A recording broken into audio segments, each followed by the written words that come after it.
And yeah, they do remove some uncertainty, and they also increase incentives to invest, and they're also going to double our exports to China, just to name a few things.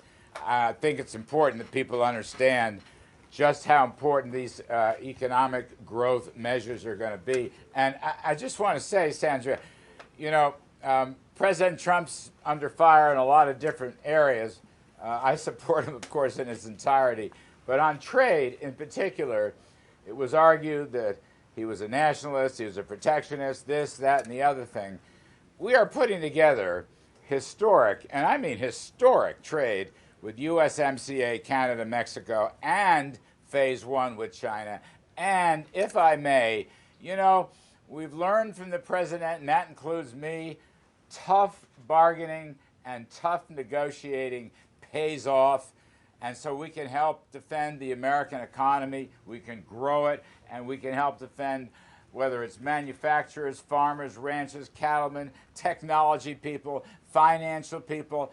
We are accomplishing, these are really historical trade deals. Hats off to Bob Lighthizer, my great colleague. Hats off to Stephen Mnuchin, my colleague. And hats off to our whole trade team helping President Trump.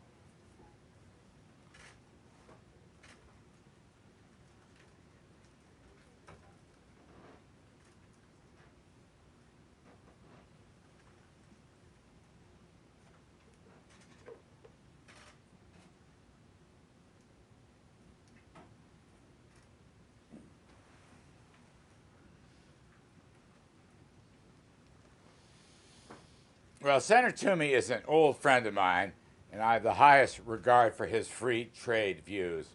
Let me just say, though, there are a few things left out, and the same with my pals over at the Wall Street Journal editorial page. Look, we are protecting domestic content. That's why we've raised the threshold to 75% on automobiles and other manufacturers. I don't think there's anything wrong with that. We lost, frankly, millions of manufacturing jobs under the old agreement, so it had to be updated. On the other hand, my most fun part for me is the new economy stuff that never gets discussed. For example, intellectual property rights, okay, patent protection in this deal for the first time in any trade deal. By the way, it's also in the Chinese Phase 1 deal. Why is that important? Because intellectual property, protecting the family jewels, protecting creativity, protecting the technological advances that make America the best economy in the world, that is going to attract huge volumes. I'm talking about hundreds and hundreds of billions of dollars of new investment into the United States over the period ahead. We also have an add-on for financial services. We also have an add-on for digital services. We also have a currency stability deal. This is all in USMCA. I call that the new economy stuff. That is powerful. That is a new template, and that is going to help American growth. So, you know, I think maybe nothing's perfect. I say that to my friend Pat Toomey, who's an awful good, smart guy. Politics is the art of the possible. Trade deals are the art of the possible. We got plenty to grow the American economy faster. I spoke to him a couple days ago. We talked about this. I know he's going to vote against it. However, I'm very optimistic it's going to pass in the House and it's going to pass in the Senate, because I think most people understand, on balance, more than on balance, this is a pro-growth deal that is going to really help the American economy and the American workforce. I am optimistic that it's going to pass the Senate. And I think I'm going to go up and visit some of my friends in the Senate and walk through this. I hope to see Senator Toomey again. Again, he's a very dear friend of mine. I've helped him get elected in the past. Nothing's perfect, okay? Even a free trader like myself has to acknowledge that nothing's perfect. What's the biggest hurdle for which?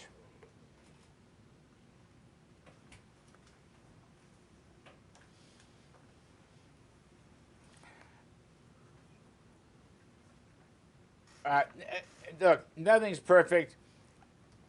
Issues about domestic content and wage content and worker rights. By the way, worker rights, the United States has been a big defender of worker rights, and we are going to be helping Mexican labor force in that respect too. Let's not forget that.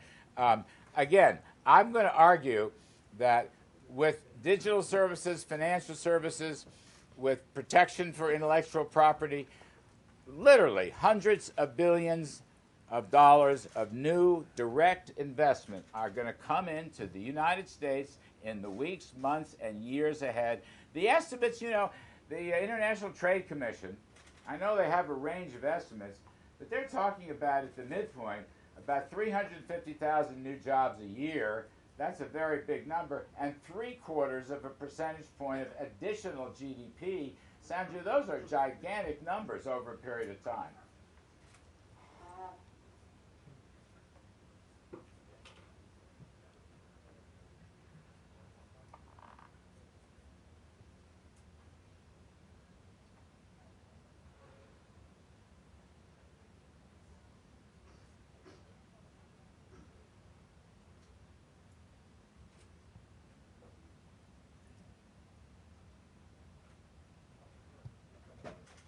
Well, of course, I'm an optimist on that story. Just this year alone, look, besides the pro-growth elements of trade, and besides the fact that we will now have more certainty about trade and trade victories that will help the United States, we finally got a little help. The Federal Reserve took the foot off the brake and now more accommodative. Those are two big factors that are helping the stock market. What does it mean? Stocks up 25% this year tell me next year's economy is going to be stronger. That's a very good thing. And inside it, now, Sandra, let's go. We can have an investment seminar here, which would be great fun. Look, I would love that, but only if Bill Hemmer participates with his 401ks. But what I want to say is, look at the sectors that have done the best. They're the growthiest sectors. They're technology, industrials, financials, communications. Those are all related to the improvement in trade and trade conditions and trade certainty. And it's telling me a little help from the Fed. Business is going to be awfully good next year. And that's why I said yesterday on your network that I thought we'd get at least 0.5 point more GDP in 2020.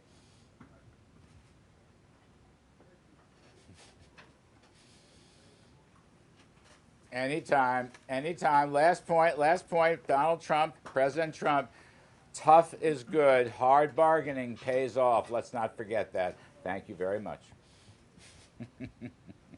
Okay.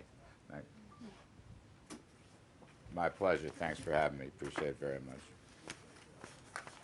Larry, you got 2 seconds to chat. What about these 5 labor attachés in the USMCA? The 5 labor attachés in the USMCA. There seems to be some concern on the other side that they might be inspectors, and they don't like the idea of inspectors. Mr. Lighthouse is going to work that out. He'll work that out. Are they inspectors? And I didn't know what to call them technically. I feel things falling behind me. Maybe you could unhinge my earpiece. I don't want to call them. This is up to Bob Lighthizer.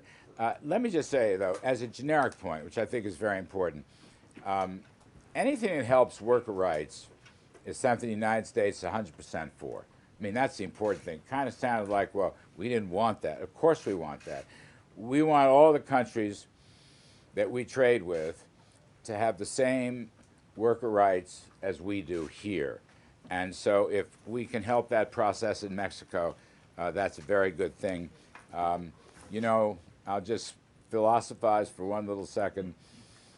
I've been I've been here before. I started as a kid with Reagan. Here I am almost 40 years later. The Republican Party has become the party of the worker. It's become the party of the worker. And what's so interesting to me on that point, in economic terms, if you take a look at all the job stuff that we've had, it's the production workers whose wages are rising faster than their own managers. So I just want to add that in. And to the extent that we will work through with Mexico and Canada on workers' rights and union rules and so forth, I don't think that's going to be difficult, and I know it's not going to stop this successful passage of USMCA. Larry, on Other China. questions? Yes, ma'am. Larry, is the trade deal with China, is that going to be signed the first week of January? That's the hope. You've got to go through, as you may know, translations have to happen, and everybody's got to line up. I call it clerical. I don't mean to demean it. It's just part of that process. And I think Bob Lighthizer yesterday said it would be done the first week or very early part of January. But let me make no mistake about it. The deal is done. The deal is completed. I was out and about last Friday. Some people were suggesting this is not true. The deal is absolutely completed. Yes, ma'am. So, speaking of translations, you said that has to be completed. I don't know Mandarin. Help me on this. That is a big question. Some things get lost in translation, especially with the Chinese. You know how they are. And some people have voiced concerns that in the translation process, the Chinese team could change things up that could make this deal dicey. Is that a possibility? Don't expect that. There's an 80-page, I think Bob Lighthizer yesterday on the air said there's an 80-page. I actually saw the notebook when we had our trade meeting with the president, the principals on last Thursday, as I recall. Translations will not interfere. The deal is done. I want to add, too, we didn't quite get this on this interview, just how growthy this deal is. And, it covers IP, and it covers tech transfers, and it covers financial services, and it covers currencies and so forth. But one of the things it covers, not just agriculture, but the deal includes a Chinese purchase of American goods and services across the board. That includes ag, it includes energy, it will include a number of industrial areas as well. I won't get every number right, but more or less in round terms, we export, I think, 150 billion worth to China, 160, something like that. The deal calls for 200 billion additional U.S. exports in these hard goods areas, or in Chinese case, imports. We are going to double U.S. exports. The positive effects on economic growth in this country cannot be exaggerated. That's why I keep calling this growthier, and that's why I think in addition to lowering the tempers and putting some more certainty into it, I think you're going to get a very good business year out of this. Yes, sir. Yes, sir. Let me ask you about a different trade deal or a possible trade deal. Can you give us a timeline of when there might be a trade deal with the UK and exactly how large that might be? Well, we look forward to a trade deal with Prime Minister Boris Johnson. We have all along. The President has said this all along, and we'll probably get started on that very soon. I believe National Security Deputy Matt Pottinger and I are going over there in early January, some such, to talk about a lot of things, including trade. So no specifics on that, but I would just say as soon as possible. Let me just take a couple more questions. Yes, sir. The president's likely to be impeached on Wednesday. Is that affecting your lane at all, or any of the mood inside of the White House? Now, our policy processes, our policy machinery is going full speed ahead. One of the most important areas is trade.